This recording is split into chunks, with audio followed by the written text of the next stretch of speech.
campus today. Let's go now live to NewsNation correspondent Gilad Malamed, who is in North Carolina. Gilad, do we have any information on who this faculty member is?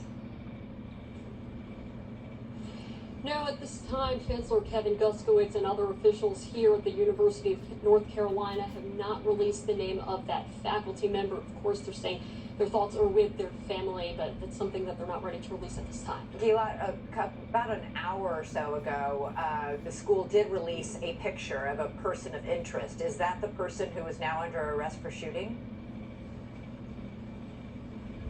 We've asked about this suspect that they took into custody, and they said that they're not giving the name of that person or more information about that identity because the charges have not been filed at this time. Do we know anything about what a motive might have been?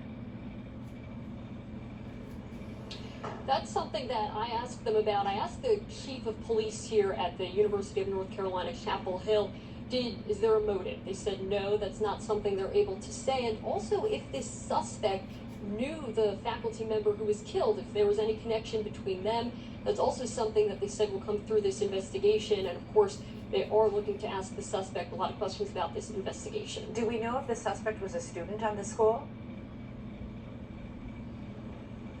That's something that they have not said. They're not giving any identifying marks. We do know that the shots that were fired were in a laboratory building, a science laboratory building, and that the calls came from that building, but they're not saying yet, confirming whether it was a student. A science laboratory on the campus. What do you make of the fact that they haven't found the rifle or the gun that the shooter used? Yeah, this is, it's quite a large campus, but really most of what we saw blocked off was focused around where the shots were fired. And part of the reason why they say this lockdown lasted for about an hour and a half after the suspect was taken into custody, because they were working to find this weapon. And as of the latest information we received from them at about 5:45, 6 o'clock, they're still looking to find that firearm. And we know that the area around that laboratory building is still blocked off for that investigation. And I know that the chancellor announced that classes and all activities at the college have been suspended for the rest of today and tonight, as well as all day tomorrow. Yes, the classes are canceled today and tomorrow.